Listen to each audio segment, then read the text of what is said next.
The desert night was a strange kind of quiet one that hummed with danger. Even the wind seemed to hold its breath as 600 U.S. Navy SEALs crept through the dunes of northern Syria.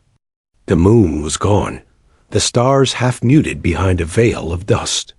Their boots sank silently into the sand, rifles gleaming faintly under the dim starlight. It was supposed to be a clean, precise operation. For weeks, intelligence had tracked a secret convoy believed to be transporting chemical weapons through an abandoned pipeline route controlled by a rogue militia group known for brutality and deception. The convoy's elimination was classified Tier 1 priority, and because of that, the mission had been assigned to the most decorated and capable SEAL battalion in U.S. History Team Echo. Everything had been prepared to perfection. Satellite surveillance, night vision imagery, drone support, and encrypted communications. The plan had gone through 4 levels of Pentagon approval. Nothing could go wrong. Nothing ever did, not with this unit. At least, that's what they all thought. Captain Ryan Hollow, the mission commander, crouched low on a ridge overlooking the silent valley ahead. His face was streaked with sand and sweat, but his eyes were sharp, calm, calculating. Through his night vision scope, he saw the convoy. 6 trucks parked along a cracked highway, their engines still hot. He gave a short signal hand raised, 2 fingers forward. Move. The unit spread like shadows, gliding between broken stone walls and rusted metal debris. They'd done this hundreds of times before. Then, something strange happened. Hale's headset hissed just once. Static, barely noticeable. He frowned and tapped the earpiece. The sound vanished. He gave another silent signal. Continue. But as they advanced closer, the static came back louder this time, persistent. Then, without warning, everything went black. The night vision lenses flickered and died. Their comms flatlined. The tactical HUDs in their helmets glitched, showing fragmented coordinates. Holloway tried to radio base command no signal. That was impossible. The backup frequency dead. The encrypted channel silent. Then came the first explosion. A shockwave tore through the valley, slamming the soldiers backward. A blinding wall of fire erupted from the center of the convoy, scattering debris and bodies across the sand. Within seconds, gunfire rained from the ridges above. Hundreds of militia fighters poured from hidden tunnels, firing RPGs and mortar. The ambush was flawless timed, planned, and merciless. Hawley dove behind a truck frame, shouting orders that no one could hear. Without comms, they were blind. His men were isolated into smaller pockets, each fighting for survival. Muzzle flashes lit up the night like lightning. The air reeked of smoke, burning oil, and blood. "Where's our drone feed?" shouted Lieutenant Marcus Vale, firing blindly into the darkness. "There is no drone feed." Another SEAL yelled back. "We've been jammed." The reality hit Hawley like a punch to the chest. Someone had been waiting for them, someone who knew the plan, the timing, and the exact frequency they were using. They had been betrayed. In Virginia, thousands of miles away, the Situation Room erupted in confusion. Massive digital screens that once showed clean satellite visuals now showed static.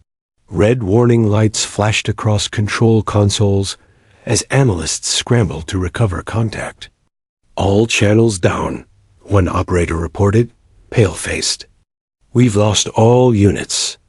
There's no telemetry." "Check again," barked Colonel Ricks, the overseeing officer. "They can't all be gone. Reset the satellite uplink." "We've already tried, sir.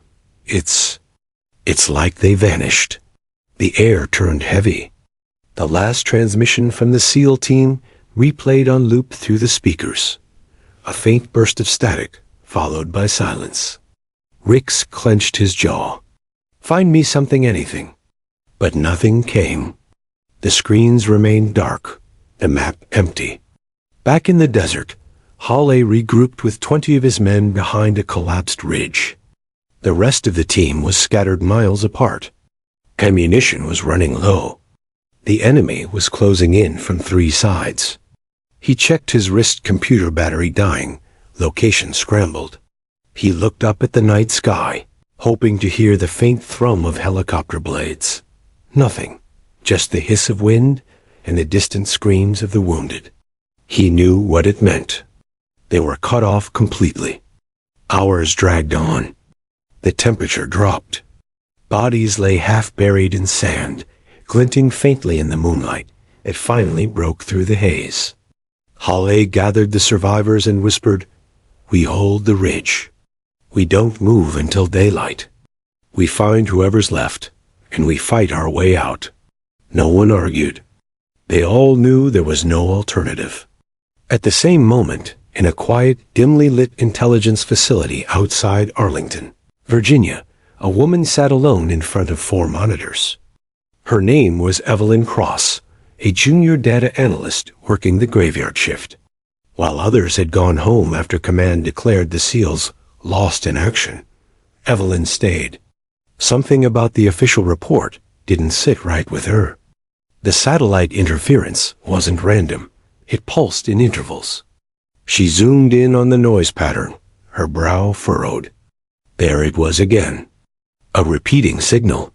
Faint, almost hidden beneath layers of static. It wasn't natural.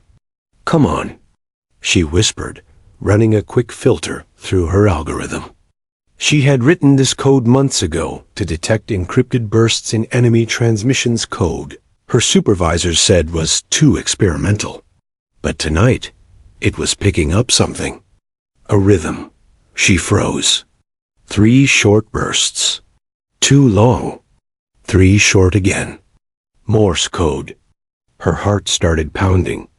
She ran the sequence again, decoding it line by line. It wasn't just random letters, it was coordinates. Coordinates that didn't match the last known position of the SEAL team. Evelyn leaned closer to the screen, barely breathing. If these numbers were right, the unit wasn't destroyed at all. They had moved, retreated, maybe regrouped. The interference wasn't jamming. It was a cry for help, hidden inside enemy noise. She looked at the clock. 2:47 a.m. Everyone else was gone. If she reported this now, they'd dismiss her. A low-level analyst couldn't possibly override a Pentagon loss declaration. But she couldn't walk away, not with 600 soldiers possibly alive out there. Evelyn took a deep breath, opened a secure command line, and began rerouting satellite channels manually. She would risk her clearance, maybe even her job. But she didn't care. Somewhere out there, in the dark, men were still fighting, and someone had to hear them. That night, the world believed 598 SEALs had been wiped out in an ambush that would be remembered as one of the worst tactical disasters in modern U.S. history. Reports would later describe it as a communications blackout or unrecoverable signal loss. But one woman, buried deep inside a silent intelligence room, refused to accept that silence. Because sometimes silence isn't the end. Sometimes it's a message waiting to be heard. The silence that followed the explosions was worse than the blasts themselves. In the blackened desert valley, smoke twisted upward like ghostly hands reaching for the stars. Captain Ryan Hale pressed his face into the sand as another mortar shell burst behind him, showering his men with debris. "Status report," he shouted, though his voice was swallowed by the chaos. No answer. He scanned his surroundings. Dozens of SEALs were scattered, taking cover behind the remnants of burning vehicles. The air was alive with screams, static, and the whistle of bullets cutting through the night. Hale's earpiece buzzed for a moment, a faint whisper of sound, and then silence again. He switched frequencies, slamming his gloved hand against the side of his helmet. Still nothing. Every secure channel was dead. They had been jammed completely. Lieutenant Marcus Vale crawled up beside him, blood running down his cheek from a shrapnel cut. "They knew we were coming," he said through gritted teeth. Hale didn't answer right away. He stared toward the ridge where flashes of gunfire painted the dunes red. The militia had every angle covered. They weren't firing wildly. They were herding the SEALs, driving them into the open. He finally spoke, his tone cold and level. "We hold this position. We don't scatter any further. Gather whoever's left." Vale nodded and crawled away, vanishing into the smoke. Above them, the night sky glowed faintly orange from the burning convoy. The flames reflected in Hale's eyes as he reloaded his rifle. He'd led dozens of missions, but nothing like this. Every instinct screamed that something was off from the start, the silence on approach, the way the GPS flickered, the static that wouldn't quit. Someone had been feeding them false data. He exhaled slowly, pushing the thought away. They could deal with betrayal later if there was a later. Across the valley, Sergeant Lasker's squad was pinned down behind a ridge. Their ammunition was nearly gone. The sound of automatic gunfire echoed as tracer rounds streaked across the sand. "Where's the air support?" One soldier yelled. "It's gone." Lasker snapped back. "They can't find our beacon." In the distance, a helicopter circled aimlessly, too far to help. Their coordinates were scrambled beyond recognition. The militia's jamming tech wasn't just blocking signals, it was rewriting them. Lasker looked toward the horizon, where an eerie shimmer distorted the air like heat haze. "We're blind," he muttered. Meanwhile, in Virginia, inside the Joint Intelligence Operations Center, panic simmered under a veneer of professionalism. The room glowed with the cold light of failing screens. Lines of code flashed and disappeared. "Satellite Delta 5 just lost thermal lock," one technician said, voice trembling. Colonel Ricks leaned over the console. "Try cross-referencing with the drone feed." "We can't. The drones are reading phantom coordinates. It's all ghost data, sir." "Ghost data?" "Yes, sir. The signatures look real, but when we zoom in, nothing. It's like the battlefield's duplicating itself." Ricks stared at the map. Hundreds of red dots marked supposed enemy combatants, but none matched any human heat pattern. The radar interference was unlike anything they had seen. He rubbed his temples. "We've lost them," he whispered. 600 men. No one spoke. The weight of his words filled the room like smoke. But in the far corner, one desk was still illuminated by the soft blue glow of a single monitor. Evelyn Cross hadn't gone home.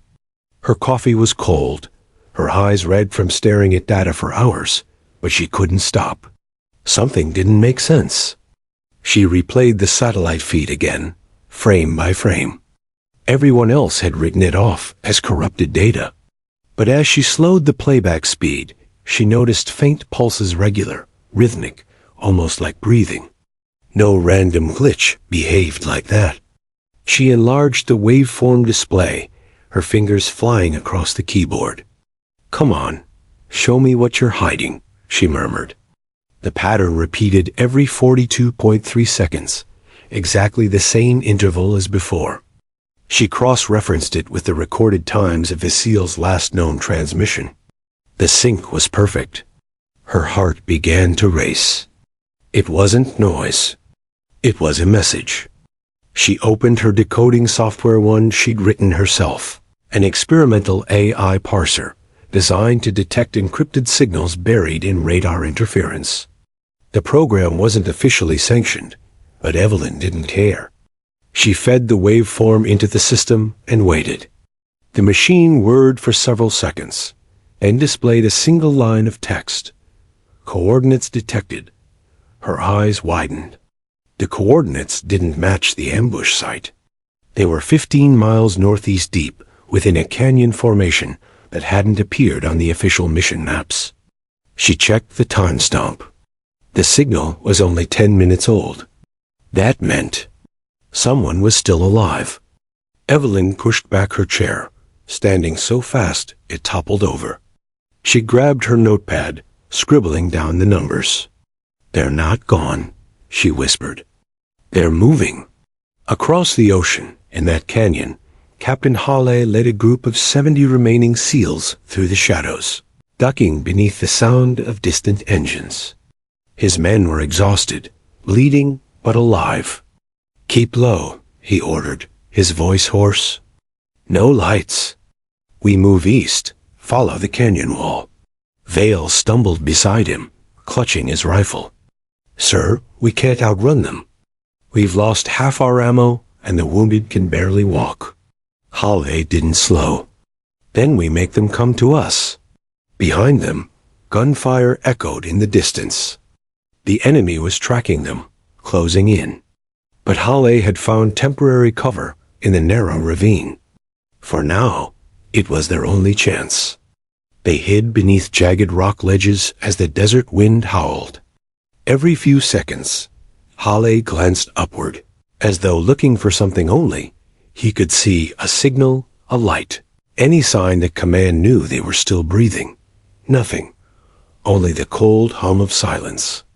Back in Virginia, Evelyn took her findings straight to the command center. Colonel Ricks was still there, reviewing satellite failures. "Sir," she began, "I think I've found something." Ricks didn't even look up. "Now's not the time, Cross." "It is the time," she insisted, her voice firmer than usual. "This interference pattern, it's not random. Someone's sending coordinates. The SEALs might still be alive." Ricks froze. Slowly, he turned toward her. "That's impossible. We confirmed loss of all life signs an hour ago. With all due respect, sir, the scanners are wrong. The enemy's feeding us false signatures.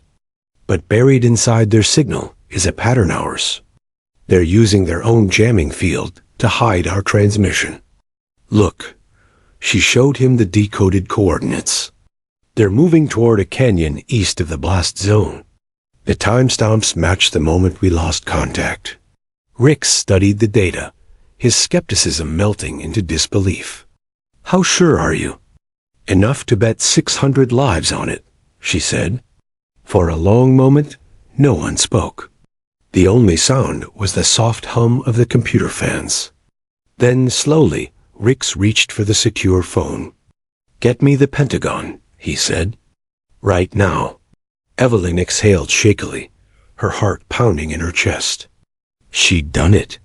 Somewhere, miles away, those men were still fighting, and she was going to bring them home. In the desert, dawn began to rise over the canyon. The light revealed the exhaustion on the soldiers' faces, the dirt, the blood, the silence of men who had stared death in the eyes and kept moving. Hawley looked toward the east, squinting against the sunlight. Something deep inside told him not to give up that maybe. Somehow, someone was still watching.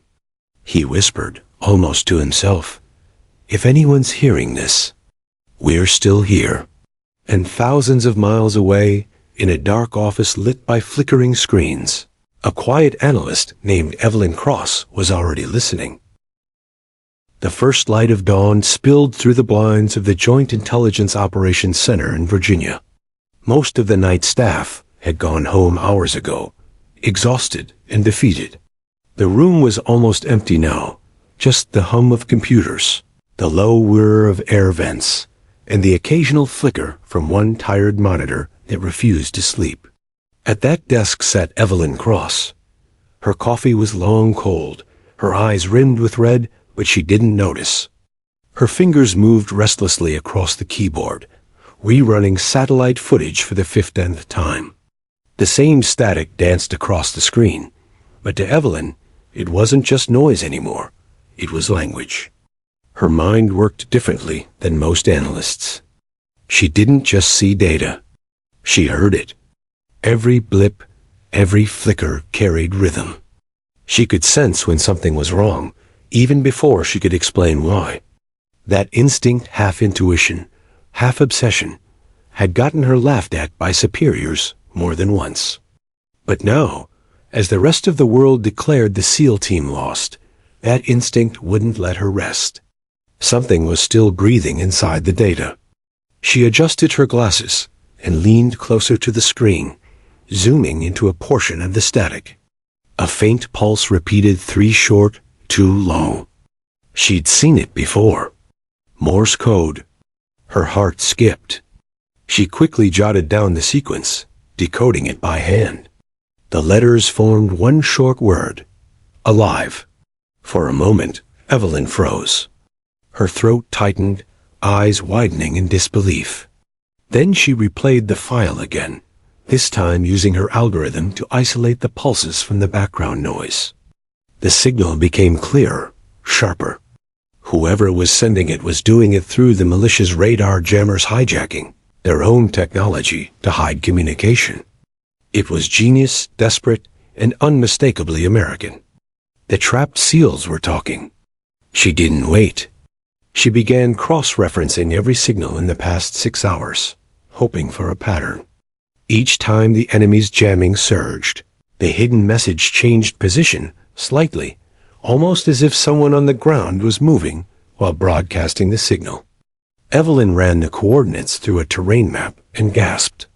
The data points were forming a line, a slow, steady crawl through a canyon system northeast of their last known position. Her pulse pounded in her ears. They were moving. They were alive. But if she wanted to prove it, she needed confirmation from live satellites, and that required access far beyond her clearance level. She hesitated. One wrong keystroke could mean career termination or worse, federal charges. She looked at the photo taped to her monitor. Her father, a former Air Force pilot, smiling in uniform. He'd once told her, "Courage doesn't always roar, kid.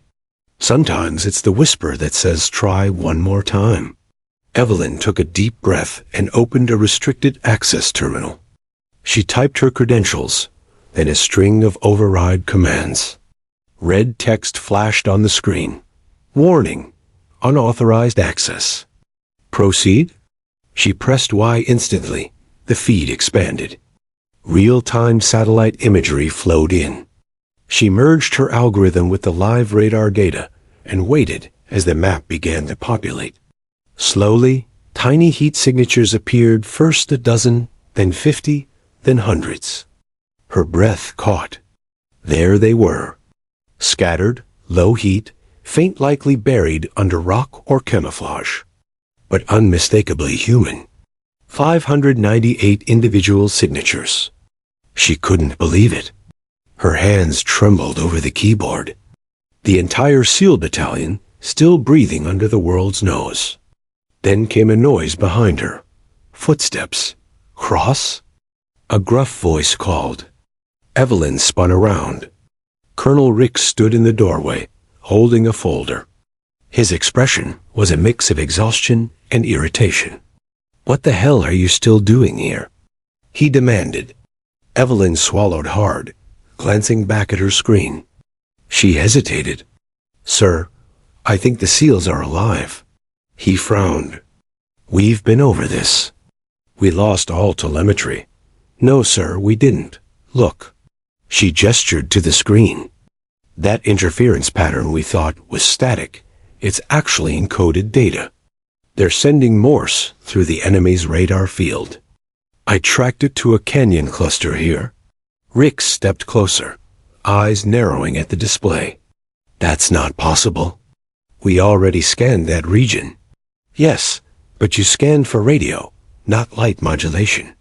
They're using the malicious jamming pulse as a carrier signal. It's like hiding a whisper inside a screen." He stared at her for a long moment. Then, reluctantly, he said, "Show me." Evelyn expanded the heat map overlay, zooming in. Each of these dots is a soldier using low thermal camouflage. They've grouped in clusters. See the spacing? Tactical formation. They're conserving heat to avoid infrared detection. Ricks leaned in, eyes wide now. "Holy hell! They're not dead, sir. They're waiting." Ricks ran a hand down his face. This is going to raise hell upstairs. Sir, she said quickly, if we act fast, we can reroute a low-frequency drone to confirm visual contact. I just need access to the Falcon network. That's top-level clearance, Rick said. You don't have authorization. Then get someone who does, Evelyn replied, voice firm. Because if we don't verify this soon, they'll be overrun. He stared at her, impressed by her resolve. Then, slowly, he nodded. You've got 10 minutes before I have to report this. That was all she needed. Evelyn's fingers flew across the keyboard, connecting to Falcon's satellite relay. The live imagery came in, grainy and unstable, but she adjusted the filters manually. After several seconds, the picture sharpened rows of rocky ridges, a narrow canyon, and faint shapes moving through the shadows. She zoomed in further, and then she saw them. A line of men camouflaged, carrying the wounded on makeshift stretchers. Their faces were smeared with dirt and exhaustion, but their movement was steady. One man stopped, looked upward toward the faint glint of the sky, and raised his hand. He was signaling. Evelyn whispered, "Oh my God." Rix leaned over her shoulder, silent. The room was filled with the quiet hum of data transmission, the sound of hope resurfacing from thousands of miles away. "They're alive," he said softly. Evelyn nodded, unable to speak. Her throat tightened as emotion swelled in her chest. Rix straightened, his tone suddenly sharp again. "All right, Cross. You've done your part. Let me handle command." But Evelyn wasn't done. "Sir, you don't understand. The enemy's moving reinforcements toward them. If we don't create a diversion within the hour, those men are dead." He turned back. "And how do you know that?" "Because their transmission isn't just a signal, it's a pattern of distress intervals. They're warning us. The militia's coordinates are shifting here and here." She pointed to the moving red clusters on screen. "That's a flanking maneuver." Rix hesitated. She was right. "All right," he said finally. "You've got me convinced. But you can't do this alone. You'll need tactical command authorization." Evelyn exhaled. "Then get me someone who believes what's on this screen." He sighed deeply, then reached for his phone. "I know a man who might." 30 minutes later, a video call opened on the center screen. A gray-haired officer in civilian clothes appeared, retired Colonel Matthew Doyle, a legend in special operations. His eyes narrowed as Rix briefed him.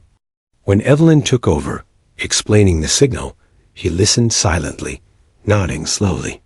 "Finally," he said, "you found them through noise?" "Yes, sir. Using their enemy's signal as a mask." A small smile tugged at his lips. "Smart, risky, but smart." He turned serious again. "All right, Miss Cross. You're about to walk into classified territory most analysts never touch. But if what you're saying is true, we're not just recovering a unit, we're rewriting how we do warfare." Evelyn didn't blink. "I don't care about rewriting. I just want them home." Doyle leaned forward. "Then let's bring them home." As the secure line ended, Evelyn leaned back in her chair. For the first time in 24 hours, she felt a flicker of hope. The world still believed 598 SEALs had vanished.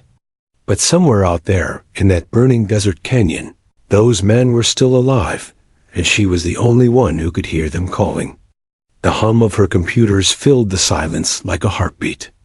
And she wasn't going to stop until that heartbeat was safe again. Evelyn's hands hovered over the console, like a conductor ready to begin. The Joint Intelligence Operations Center had transformed from a mausoleum of defeat into a war room humming with purpose. Screens that had once only shown blank error messages now streamed partial feeds, overlays, and heat maps. Colonel Doyle's presence had opened doors. His voice on the secure channel carried weight, and authorization cascaded through channels that had previously slammed shut. Give me every frequency the militia's been using in the last 12 hours, Doyle ordered. And patch me an operator from Falcon Net. Operators moved at his command musicians in a frantic concerto. Evelyn pulled up the raw waveforms and began to unpeel them, layer by fragile layer. The jammers weren't simple noise generators. They were sophisticated signal processors that emitted a composite of radio, infrared scattering, and deliberately engineered harmonics designed to fool satellite edge detection. Whoever had deployed them had anticipated conventional countermeasures. Evelyn felt the cool certainty of her tools beneath her fingertips. She began by applying a time domain filter to isolate the intermittent pulses she had detected earlier. The 3 short, 2 long pattern sat like a stubborn insect inside the waveform, refusing to be smoothed away. She mapped the pulses to their carrier frequencies, then cross-referenced those with terrain reflectivity models. The jammer's output showed spatial dependencies, peaks where canyon walls amplified certain harmonics, nulls where signals collapsed into uselessness. Someone designed this for this terrain, she said aloud, more to herself than anyone else. They used the canyon's acoustics as part of the jamming profile. Doyle didn't blink. That means they studied the area. They knew we'd come. That's not all, Evelyn added. They're using adaptive chirps. The frequency bands shift in microseconds to confuse our lock-on algorithms. But the pulses are hidden message ride on a predictable envelope. It repeats every 42 seconds, with slight Doppler shifts as the senders move. A tactical officer tapped his tablet. Can you reverse it? Create a filter to pull the embedded carrier out and amplify it? Evelyn shot him a look, then turned back to the code. That's exactly what she had been doing for hours. She instantiated a spectral inversion routine, then layered a machine learning model set to ignore the jammer's chirp signatures. The first pass produced a blurred image and a scatter of thermal dots. The second pass, when she applied an algorithm that accounted for microdoppler shifts caused by movement in the canyon, snapped the image into focus. Human silhouettes. A ragged line moving through a narrow defile, bundles carried between shoulders. For a fraction of a breath, Evelyn felt as though she could reach across the screen and touch the men. The edges of the figures were raw and trembling, but undeniably human. She overlaid unit patterns, comparing formations to known SEAL procedures. The spacing, the stagger, the way the wounded were carried, every metric fit. Confirm visual ID, Doyle said softly. Evelyn ran facial recognition against a cached roster. The algorithm struggled against low-res infrared, but one match flashed. Lieutenant Marcus Vale bloodied, but alive. The screen pulsed with his silhouette. Someone in the room let out a sound that was half hush, half prayer. Doyle's jaw tightened. We need a way to communicate with them that bypasses the jammers. If they can't receive orders or extraction coordinates, we're just staring at them. Evelyn considered a dozen options. Conventional radio was gone. Lasers could be misdirected. High-powered acoustics were pointless in a combat zone. Then she remembered while building her filter, she'd noticed tiny amplitude modulations in the jammer's carrier. Those modulations weren't random. They were exploitable. They're using a broadband jammer, she explained. But it's synchronized to a master clock and RF metronome. If we can locate and lock onto that clock, we can inject a micromodulated beacon within the mask. The militia will still see noise, but our microbeacon will show as legitimate multipath reflections. It will look like an environmental echo. They won't block it. Doyle paced the room. Can you do it from here? If I get access to a relay drone with a directed beam transceiver, yes. I can transmit a micromodulated pulse using the same envelope as their jammer, but shifted at a subcarrier frequency. Their systems will blend it with the noise. The SEALs, if they can pick up a dialed-in receiver or interpret flashes, could get a narrowband signal that looks native to the jamming field. Can you code it now? Doyle asked. Evelyn didn't hesitate. She pulled up a sandbox transmitter script and began to write. Her fingers set a staccato rhythm as she built the packet structure, envelope-matching headers, microphase shifts, and an error-correcting payload containing compressed coordinates and a 32-bit challenge response ID that only SEAL cryptosystems recognized. This was the dangerous part. Sending anything that could be intercepted or misread might provoke the militia to change tactics or overload the field. But the calculus was simple. Risk a signal now, or watch 598 men be erased. While she coded, the room fed her every resource they had. FalconNet routed a drone with a modifiable transceiver into a low-altitude holding pattern. Operators in California pushed firmware updates to grant Evelyn control of beam steering. The drone's operator, a wiry pilot named Diaz, watched her with the mixed awe of someone who knew the cost of mistakes. "You sure about this, Analyst?" he asked, voice rough. Evelyn didn't look up. "If I'm wrong, tell my father I was stubborn in a good way." She kept typing. Within 20 minutes, the drone was over the canyon.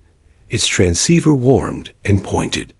Evelyn routed the micro-beacon to the drone and initiated a low-power handshake, masking the transmission within the jammer's main lobe.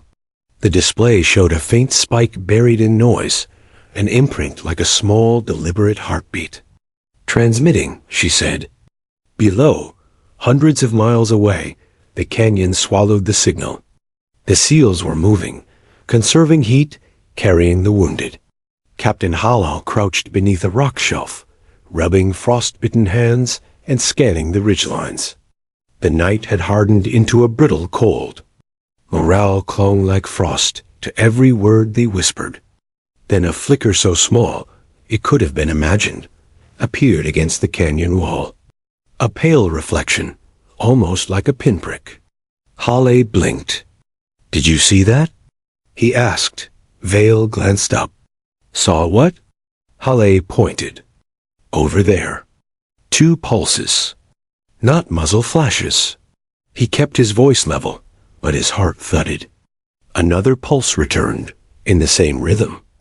Whoever was watching knew how desperate they'd become. They had no radios, no lights, just the rules. Keep heat low, don't present a signature. But the pulses continued, micromodulated in the jammer's wash, almost invisible. Across the room in Virginia, Evelyn watched the telemetry feed with narrowed eyes. The drone returned a faint acknowledgement. A CK-0x5A7, the SEAL's encrypted kit had responded. Her program detected the challenge response handshake succeed. A low cheer rose from the operators. But Evelyn didn't celebrate. There was more to do: confirmation, guidance, and extraction planning. She compressed a minimal payload coordinates for a temporary safe corridor through the canyon's null zone, and a coded instruction for the SEALs to flash 3 short lights if they received it. The SEALs, beneath rocks and sand, executed the instruction with smooth, practiced motions. A tiny string of infrared pulses blinked 3 shorts, as requested.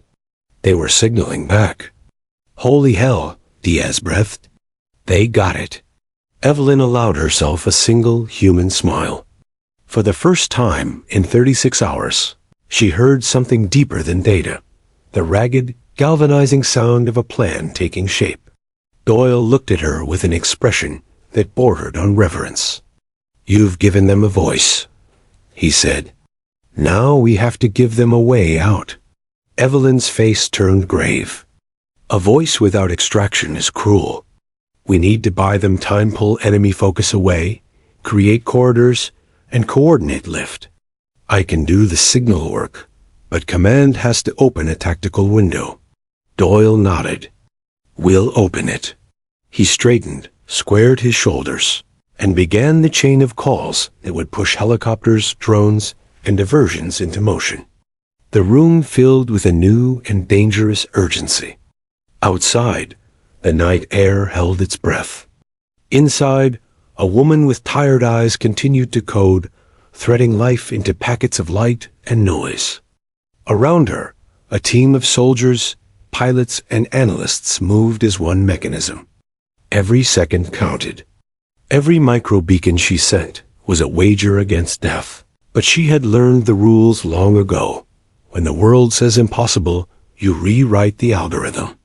In the canyon, a small shadow Lieutenant Vale pressed a makeshift receiver to his ear and whispered, "If that's command, hold on." The response was a miracle made by code and courage. The seals, fragile as bone and fierce as steel, exhaled in unison. The first step had been taken. The code had become a lifeline. Now the hard part began, turning a whisper into a storm of rescue operations that could sweep 600 men from the jaws of annihilation. The canyon walls burned orange as the first light of dawn crawled over the ridges.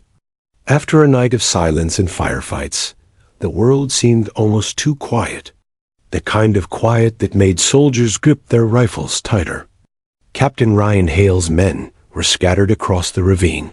598 reduced to less than 400 still mobile. The wounded were laid out beneath makeshift tarps stitched from broken parachutes. The medics' gloves were dark with dried blood. Ammunition was nearly gone. Yet there was a glimmer of something new, a pulse of hope, faint but real. They had seen the flashes. They had answered. And in the static of their battered receivers, they'd heard what no one expected, a voice, soft but clear, breaking through the chaos. "This is Command Relay. Signal confirmed. Extraction and planning. Hold position. You are not forgotten." The words came like oxygen to drowning lungs. But hope is a fragile thing in a battlefield. It burns bright and dies fast. Lieutenant Marcus Vale crouched beside Hal, watching the horizon through cracked binoculars. "If command's got eyes on us, they'll need to push an air corridor," he said. "But those jammers, whatever they are, they're not just blocking comms. They're cutting radar too." Hale nodded grimly. "And they'll adapt once they realize we're still alive." He looked around at the faces of his men, tired, dirt-caked, but unbroken. "We hold the canyon until dark," he said quietly. "We make it count." Above them, circling high and silent, was the Falcon drone carrying Evelyn's encoded beacon. Its sensors were whispering through layers of interference, maintaining a tenuous lifeline. In the intelligence facility back in Virginia, Evelyn hadn't left her station in 20 hours. Her eyes were ringed with fatigue, her fingers raw from constant typing. Around her, a dozen analysts now worked in coordinated frenzy. Colonel Doyle stood behind her, calm but taut, his gaze fixed on the shimmering map of the desert projected across the wall. "The militia's repositioning," said one operator. "We've intercepted chatter. They've realized their jammers are being probed." Evelyn didn't look up. "Of course they have. They're not idiots. They'll start moving the field nodes." She zoomed into the map, identifying 6 emission sources forming a semicircular perimeter around the canyon. Each was mounted on high terrain, hidden under camouflage nets and heat blankets. They weren't simple radio towers. They were AI adaptive signal disruptors, scavenged from black market tech likely stolen from ex-Soviet stockpiles. They could detect and counter-signal infiltration attempts automatically. "They're learning," Evelyn said. "Every time we transmit, they analyze the pattern." Doyle frowned. "So we stop transmitting?" She shook her head. "If we stop, the SEALs lose their compass. We can't break contact now. But we can mislead." Her fingers flew over the keyboard. "I'll generate ghost signals. Hundreds of fake beacons scattered across the region. The militia won't know which one is real. That'll take time. I'll make the computer do the work," she said, already building the algorithm. "We let chaos protect us." Minutes later, the airwaves above Syria, filled with false whispers, digital ghosts mimicking Evelyn's beacon. The malicious sensors picked up dozens of signatures, each flickering across the desert like mirages. Confusion spread through their communications networks. Commanders shouted contradictory orders. Units redeployed, chasing phantom coordinates. The jamming field weakened. Evelyn seized the moment. "Now," she muttered, "let's open a window." She triggered a countersignal burst that rode the edge of the malicious power spectrum. It didn't overpower the jammers. It tricked them.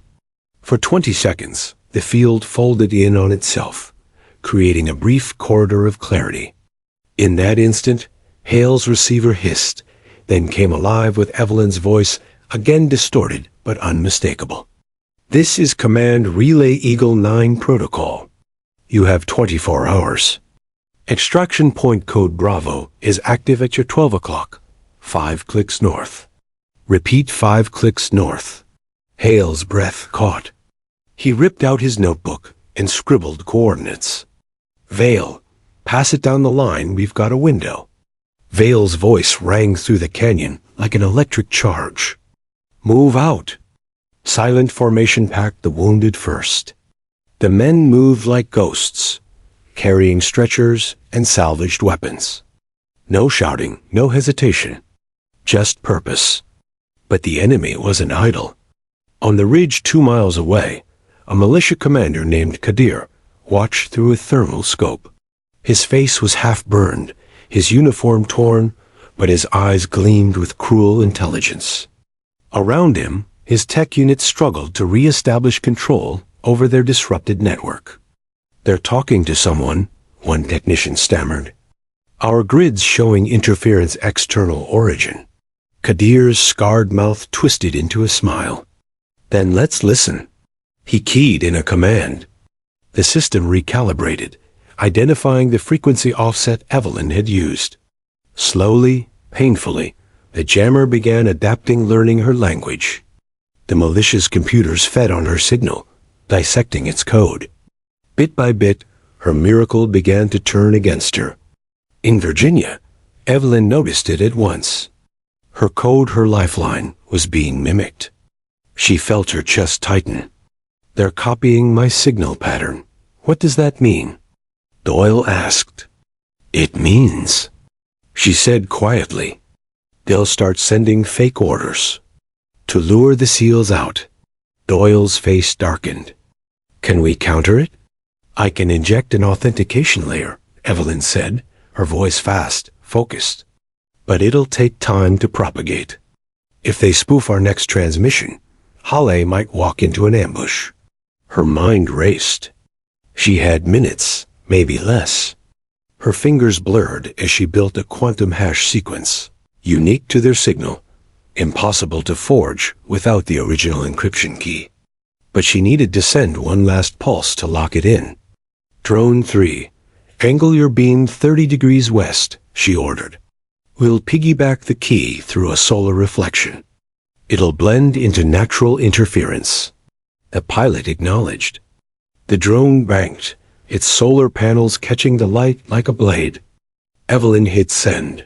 Back in the canyon, Hale's team reached the edge of the valley. The terrain opened into a dry basin littered with burned-out vehicles. The air was thick with tension, and then, through the static, came another voice. "This is Command Relay. Immediate evac point has changed. Proceed east, repeat east urgent." Vale stopped mid-stride. "East?"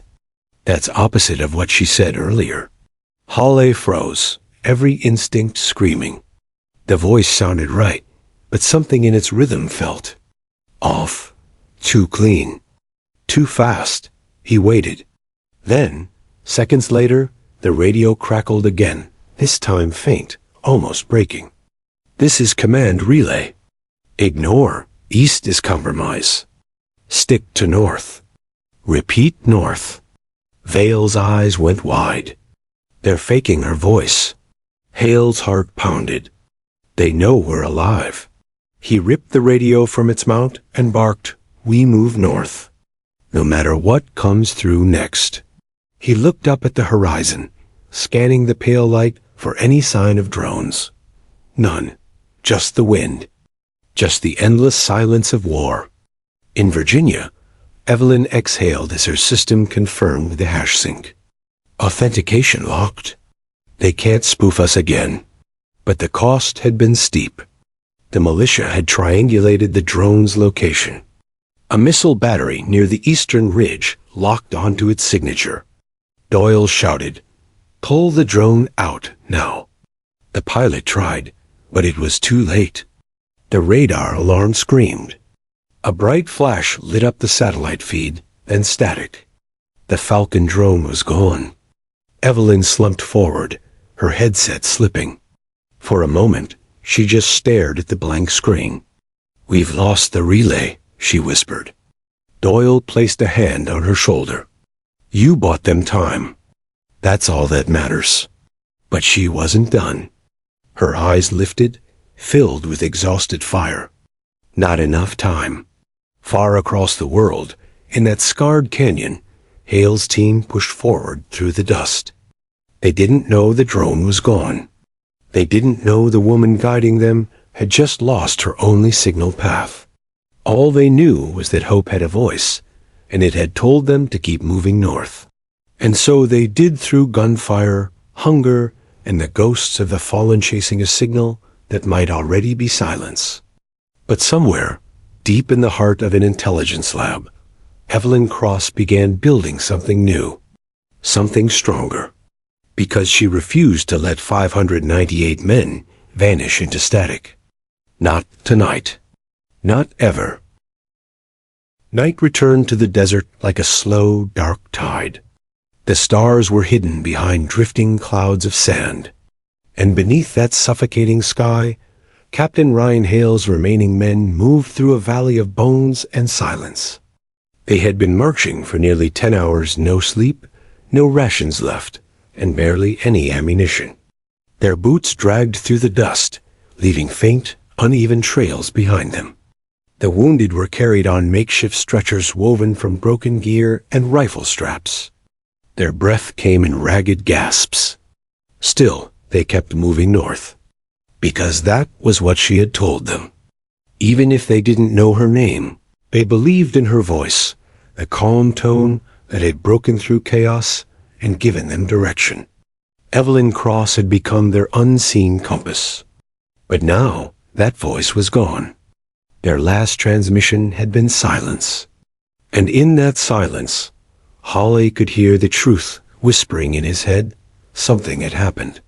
Either command had lost contact, or worse, command had lost interest. "Captain," Vale muttered beside him, his voice hoarse, "we're running on fumes. The men are breaking. We need rest." Hawley looked at the horizon, flat, endless, painted in dull shades of red and ash. "Rest when we reach the ridge," he said, his voice steady, but his eyes betrayed the weight behind it. "We're not dying in a ditch." Vale gave a tired nod. He didn't argue. None of them did. They'd long passed the point of despair. What kept them walking wasn't orders, it was instinct. The instinct to survive. Thousands of miles away, Evelyn Cross sat in a darkened control room that now looked more like a war zone than a data center. Half the monitors were shattered, cables ran like vines across the floor, and the last drone feed had been cut an hour ago. Colonel Doyle stood near the main screen, arguing with a general on the encrypted line. "General, with all due respect, those men are still out there. If we lose comms, we lose everything." The general's voice, cold and clipped, echoed through the speakers. "Then they're already lost, Colonel. Operation Iron Echo is over. The mission is classified as unrecoverable. You are to terminate all field connections immediately." Doyle's jaw tightened. "That's a death sentence." "Then call it what it is," the general said. "Collateral cost." The line went dead. Doyle slammed his fist against the console. The screens flickered from the impact. Evelyn watched in silence. She'd expected this moment, but expecting it didn't make it easier to swallow. She turned back to her terminal and whispered, "Not yet." Doyle looked at her. You heard the order, Cross. It's over. No, sir, she said softly, typing furiously. It's not. Her fingers danced across the keyboard. She wasn't just breaking rules now, she was rewriting them. The last satellite channel authorized for military use had been locked by command, but Evelyn had access to something older, something buried deep in the archives of her system. The Loris Array, a classified quantum satellite prototype she had helped test months earlier. It wasn't meant for active ops. It was an experimental data link capable of bypassing encryption filters by piggybacking on cosmic background radiation. A ghost signal, invisible to ordinary scanners. And tonight, it was their last hope. Doyle leaned closer, lowering his voice. You're risking a court-martial. Maybe prison. Evelyn didn't stop typing. If they die out there, I can live with a trial. I can't live with silence. She opened the Loris interface. The system pulsed alive, a faint blue light filling the room. It was like awakening a sleeping god. Come on, she whispered. Find them. She input the last known coordinates, then cross-referenced the residual noise from the destroyed drone's transmission. The signal response was almost non-existent, but somewhere beneath the noise floor, a heartbeat. A whisper of data, bouncing off canyon walls, echoing through the electromagnetic spectrum like a fading soul. Got you, she breathed. In the desert, Hale's team reached the ridge just before dawn. They set down the wounded and crouched low behind the rocks, scanning the barren landscape below. Vale adjusted his scope. No movement, but something's wrong. Hale frowned. What do you mean? Those aren't dunes, Vale said, pointing through the scope. Those are artillery mounts, buried under the sand. Before Hale could reply, a faint whine sliced through the air. A second later impact. The ground exploded beneath them. Sand erupted in violent waves, throwing bodies and debris into the air. Shrapnel tore through the formation. Screams echoed across the ridge. Ambush! Vale shouted. The militia had been waiting. Hundreds of them poured from the low dunes, their vehicles roaring to life, heavy machine guns blazing. Mortar rained from above, shaking the valley to its core. The SEALs returned fire, but they were outgunned, outnumbered, and out of time. Hale ducked behind a rock, firing bursts from his M4. Behold this line. No retreat. Bullets carved the stone around him, sparks flying. Vale crawled beside him, blood streaking his forehead. We can't hold. We're boxed in. Hale's radio crackled to life static, then a voice. Captain Hale, this is command relay signal rerouted. Do you copy? Hale froze. That voice Evelyn's voice. Weak, fragmented, but real. We've re-established uplink through quantum relay. Extraction. Inbound ETA 40 minutes. Hold your ground. He almost laughed. Copy that, command. We'll be here. Vale grinned through blood. You think she knows we're down to pebbles and prayers? Hale smirked. If she doesn't, she's smarter than the rest of us. He stood yelling to his men. 40 minutes, boys. You heard command. Hold until then. A ragged cheer rose from the canyon. The SEALs regrouped, forming defensive lines, using what ammo remained. Every shot, every movement, bought them seconds of life. Back in Virginia, Evelyn was drenched in sweat. The Loris Array was overheating. The fans screamed as the quantum relay pushed beyond safe levels. Alarms flared across her console. Doyle shouted over the noise. The system can't handle this load. You'll fry the whole network. Then we fry it, she said. But we don't stop. On the screen, the satellite feed flickered, then cleared, showing live footage of the canyon from orbit. Smoke, fire, chaos. The SEALs were surrounded. Evelyn zoomed in, isolating their infrared signatures. She routed the coordinates directly to the Air Force Tactical Division, unauthorized, unapproved. "Rerouting combat air support," she whispered. "Give them a sky." She transmitted the signal to 2 stealth gunships on standby outside the border. Within minutes, the aircraft adjusted course, their engines roaring across the cold dawn sky. Doyle's phone buzzed with alerts from higher command. "They're locking us out, Cross. They're cutting your access. Then kill the network." She snapped. "Go manual." He stared at her. "You're insane." She gave a tight smile. "That's what saving people looks like." Back in Syria, the sky exploded. 2 F-35s ripped through the horizon, unleashing a torrent of fire across enemy lines. The militia scattered, their vehicles erupting in flames. Mortar fell silent. The ground shook as the airstrikes tore through the ambush zone. Hawley shielded his eyes from the glare, disbelief flooding his face. Holy hell, they actually came. Vale laughed a broken, exhausted laugh. "Guess someone upstairs still likes us." The surviving SEALs regrouped, rallying around their captain as the gunships descended. For the first time in days, victory didn't feel impossible. In Virginia, the LoRa system finally failed, screens going black, alarms blaring. Evelyn slumped in her chair, her hands trembling. The room filled with smoke from burning circuits. Doyle grabbed her arm. "You did it, Cross. They're alive." She exhaled slowly, tears cutting clean lines through her soot-streaked face. Then it was worth it.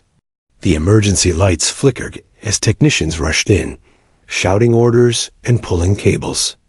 But Evelyn didn't hear them. She was still staring at the last frozen frame on her screen, Captain Hale's men, still fighting, still standing. Back in the canyon, the gunfire faded, replaced by the distant thunder of helicopter blades.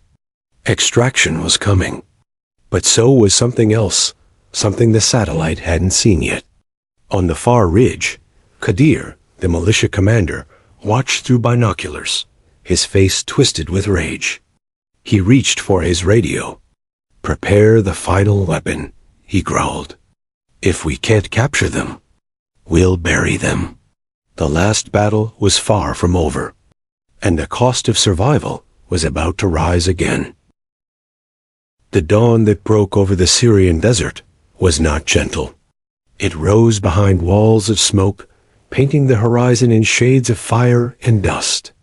Captain Ryan Hale's surviving SEALs stood at the mouth of the canyon, their silhouettes black against the blazing sky. The air still trembled from the last airstrike, and the scent of burning metal filled their lungs. For the first time in days, there was silence, no bullets, no shouting, just the hiss of settling sand. But Hawley knew better. This wasn't the end. It was the pause before the storm. He crouched behind a wrecked Humvee, scanning the ridge with his binoculars. The militia convoy was in ruins, burning wrecks, scattered like tombstones. But far beyond that, he saw dust clouds rising again. Movement, a new wave. "Vale," he called. "They're regrouping." "Kadir's not done." Vale adjusted his rifle, wincing from a shoulder wound. "Does that guy ever quit?" Hawley didn't answer. His eyes lingered on the horizon, on the distant glint of something metallic, moving with deliberate precision. It wasn't a vehicle. It was too smooth, too controlled. It was a missile transport. And suddenly, Hawley understood. "Everyone down," he shouted. "They're prepping a strike." Thousands of miles away, Evelyn Cross jolted upright as her screen flickered back to life. She had manually rebooted the Loris array, bypassing burned circuits and rerouting power through backup servers. The system was unstable, fragile, but online merely. The moment the satellite feed returned, she froze. The camera zoomed in on the canyon. Her hands trembled. No. Through the haze, she saw the missile convoy, the final weapon Hale had no idea existed. A mobile warhead launcher, older Russian make, retrofitted for short-range payloads. It wasn't meant for tactical strikes. It was meant for annihilation. Doyle appeared beside her, still pale from exhaustion. "What are we looking at?" Evelyn's voice cracked. "Kadir's got a nuclear-capable missile. Old, unstable, but functional enough. If he launches, everything within 20 miles, including our people, will vanish." Doyle's jaw clenched. "We call command. They'll have to act now." She shook her head. "Command locked us out. They think the operation ended." The last transmission marked the SEALs as mission concluded. He blinked. "Concluded?" Evelyn's eyes hardened. "They wrote them off. Said they were expendable." For a moment, the room was silent, except for the hum of damaged servers. Then Doyle said softly, "What do you need?" Evelyn looked up. "Everything you can give me." Back in the canyon, Hale rallied his men. "Form perimeter. Check weapons, check ammo. We hold until extraction." Vale looked skyward. "Any word from our guardian angel?" "Not yet," Hale said grimly. "But she'll come through." They had 20 men left. Most were wounded. Some couldn't even stand. And now, staring down at the convoy prepping a warhead, Hale realized their fight had turned from survival to sacrifice. He loaded his rifle. "If that thing launches, we take it down. Doesn't matter how." Vale smirked, half a grin beneath blood and dust. "Guess dying loud is better than dying quiet." Evelyn's hands flew across the console, summoning data from the damaged network. The Loris signal wasn't strong enough to control the drone fleet directly, but she could piggyback a manual uplink through an auxiliary system. The Nightglass program, a decommissioned recon project built for deep space mapping. It wasn't designed for combat, but it could redirect satellite lasers from micro-interference enough to disrupt electronics if aimed precisely. Doyle stared at the code scrolling across her monitor. "You're not serious. You'll burn the satellite. You'll blind the array permanently." Evelyn didn't look up. "I don't need the array after this. I just need it now." She input the coordinates of the convoy and locked the laser sequence. The system flashed red. "Warning. Potential system irreversible damage." "Override," she said calmly. "Authorization cross Delta 7. The machine obeyed. Doyle whispered, "You're going to be court-martialed." Evelyn smiled faintly. "If I'm lucky." In the desert, the roar of engines filled the air again. Hale saw the convoy preparing to launch. Technicians swarmed the launcher, connecting fuel lines and stabilizing the payload. The weapon was massive, its tip glinting in the sunlight like the blade of a guillotine. "Vale!" Hale shouted. "Target that warhead truck, now." Vale crouched, took aim, and fired 3 bursts. The bullets pinged off armor plating, doing little more than scratching paint. "Damn it! It's reinforced!" Hale grabbed the radio. "Command, this is Ghost Actual Urgent. Missile launcher in play. Coordinates static. No response." Then faintly, "Ghost Actual, this is Cross. I see it. I'm with you." Hale exhaled in disbelief. "Cross, you're back online?" "Barely. I can't authorize airstrikes, but I can buy you a window. When I say move, you move." Hale looked up at the ridge, his heart pounding. "Copy that." Evelyn's countdown began. 5, 4, 3. She focused a nightglass beam on the convoy's targeting sensors. The satellite's heat signature spiked, glowing like a dying star. 2, 1. She hit execute. From orbit, an invisible pulse of radiation sliced through the atmosphere. It struck the convoy's electronics in a single burst, shorting guidance systems, blinding sensors, frying ignition circuits. In the canyon, Hall saw sparks erupt from the launcher's control panel. The technicians shouted in panic, smoke pouring from their equipment. "Now, Captain!" Evelyn's voice cut through the static. "Now!" Hale didn't hesitate. "Go!" The SEALs surged forward, a final desperate charge across open ground. Gunfire erupted. Mortar screamed overhead. Sand exploded around them, bullets slicing through the dawn. Vale dropped 2 enemies with perfect precision before a grenade detonated nearby, throwing him to the ground. Hale hauled him up, dragging him behind cover. "Not today," Hale growled. They reached the base of the launcher. Hale tossed his last C4 charge under the fuel tank, slammed the detonator, and shouted, "Back! Back!" The explosion tore through the desert like a thunderclap.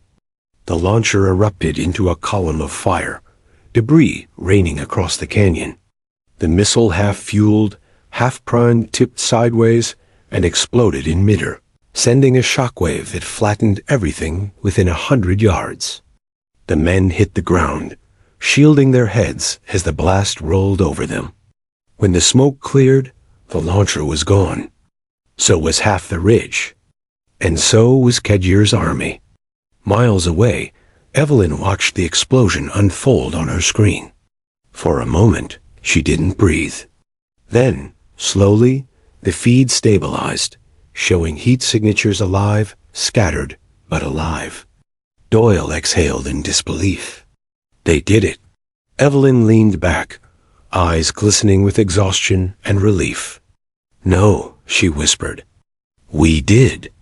The console flickered, power surging one last time before the system finally died. The Loris array went permanently dark. In the desert, Hale lay on the ground, ears ringing, vision blurred. The sky above him was pale and endless. He could hear the distant thump of helicopter blades. Extraction. Finally, Vale crawled beside him, coughing, half laughing. "Still think this was a good idea?" Hale smirked. "Ask me after a shower." He grabbed his radio, still crackling faintly. "Cross, you still there?" No response. Only static. He frowned. "Command, this is Ghost Actual. Confirm link with Cross?" The reply came from an unfamiliar voice. "Command here. Cross is off duty. She's being detained, sir. Pending review." Hale closed his eyes, the truth sinking in. "Of course she is." Vale looked at him. "They're going after her, aren't they?" Hale nodded slowly. "She broke every rule in the book." Vale smiled faintly. "Then maybe it's time someone rewrote it." Back in Virginia, Evelyn sat in a silent interrogation room. 2 military police officers stood by the door, expressionless. Her hands were cuffed, her uniform torn, soot still smeared on her face. The door opened, and Colonel Doyle stepped in quietly. "They're alive," he said softly. "All of them. Extraction complete." Evelyn's lips curved into a tired smile. "Then I'm fine with the cuffs." Doyle sat across from her. "You're not going to be forgotten, you know." She met his eyes. Neither will they. Outside, the sun was rising over Langley cold and gold, like a promise. But far across the desert, beneath the rubble of the destroyed base, a flicker of light blinked inside a buried control module.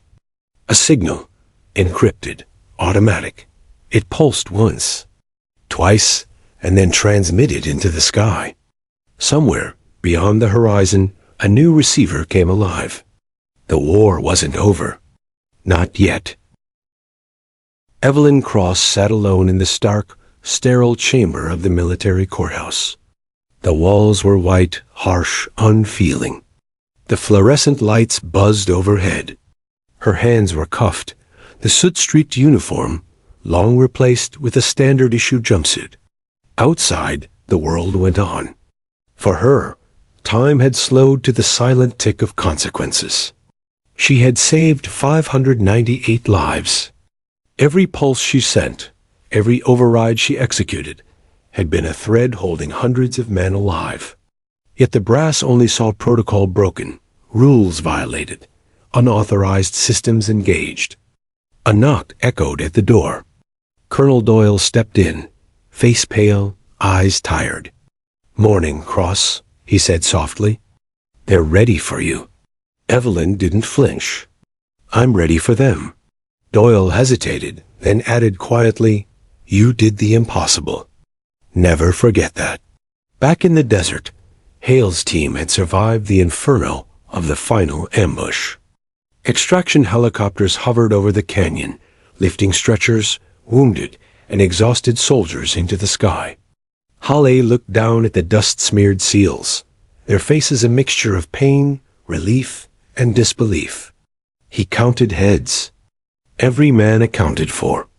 A miracle. Vale leaned against a burned-out vehicle, wiping blood from his face. "Never thought I'd see the sky again." Hale smirked. "Never thought I'd make it out either." Their flight back to base was silent, but heavy with reflection. Each man was alive, but the memory of the canyon, the losses, the firefights, the sheer desperation would remain forever engraved. In Virginia, Evelyn's trial began. The courtroom was packed with high-ranking officers, legal advisors, and analysts. The charges: unauthorized use of classified systems, violation of direct orders, and reckless endangerment of military property. The evidence against her was damning. She had left the chain of command, breached secured networks, and operated outside every imaginable protocol. Yet, the evidence in her favor, the survival of 598 trained warriors, including decorated SEAL officers, was undeniable. The first witness to testify was Colonel Doyle. He stood before the panel, voice steady but emotion-laden. "Evelyn Cross," he said, "defied orders, yes. She broke every regulation written into the books. But she also did what no one else could. She saved hundreds of lives. Rules are important, but life is paramount. She chose the right side of history." Murmurs filled the room. The court stared, stunned by the audacity of his statement. Next, Lieutenant Marcus Vale took the stand. He recounted the canyon, how they were trapped, wounded, outgunned, and abandoned by conventional channels. He described the moment Evelyn's micro-beacons reached them, how her voice guided them through ambush after ambush, how she outsmarted impossible odds. Hale's testimony was the last. He spoke quietly, deliberately. Every word weighted with gravity. "Without Evelyn Cross," he said, voice echoing in the chamber, 598 men would be dead. Every one of them. I stand here today because of her. And if anyone questions her actions, I question their humanity." Outside, journalists and military families waited anxiously. News of the mission had leaked despite secrecy. The public was captivated by the tale of the silent analyst who saved 598 soldiers. Evelyn's story struck a chord, not just of heroism, but of moral courage. One woman, alone behind a console, had challenged an entire chain of command and won against impossible odds. Inside the courtroom, the judgment was handed down. Guilty of procedural violations, exonerated of endangering lives, honorable discharge, pending review of service commendation. The ruling was a compromise acknowledging the law, but not blind to morality. Evelyn sat, unmoved outwardly, but inwardly, the relief washed over her like sunlight after a long storm. She had risked everything. And despite the bureaucracy, the lives she saved were proof enough that some rules were meant to be broken when survival was at stake. Weeks later, Hale visited Evelyn in a secure facility after her release. She was no longer in cuffs, wearing civilian attire, but her eyes were still sharp, calculating, ready. Hale approached quietly. "Cross," he said, offering a hand. "Thank you." On behalf of every man you saved. She shook it, firm and confident. It was never about thanks. It was about getting them out alive. He smiled faintly. You did more than that. You taught us all something we forgot in the field. Ingenuity can be mightier than firepower. Evelyn's lips curved, a hint of a smile. And sometimes, a quiet voice is louder than 1,000 guns. But the story didn't end there. Late one night, months after the trial, Evelyn returned to her small apartment. Her laptop lay on the desk, open, untouched. A new encrypted email pinged in her inbox. It contained a single file, satellite log, unredacted, time-stamped after Kadir's destroyed convoy. She opened it cautiously. The file revealed the chilling truth. The missile launch and ambush had not been entirely Kadir's doing. Someone in high command had covertly authorized the positioning of the warhead to test extraction protocols and survival algorithms. 598 men had been deliberately placed in the canyon, an unspoken experiment. Her stomach churned. She had saved them from the enemy, but the real threat had been closer than anyone realized. Evelyn leaned back in her chair. The room was silent except for the hum of the refrigerator. She typed a short, cryptic message into her secure server. I see you, and I know what you did. The world deserves to know. The screen went dark. Outside, the night stretched endlessly. Somewhere, far beyond the city, shadows moved in corridors of power. They had underestimated one quiet analyst. Evelyn Cross was no longer just a soldier behind a console. She was a storm waiting to be unleashed. Back in the mountains of Syria, Hale's team returned to base. The surviving SEALs were debriefed, awarded commendations, and sent home.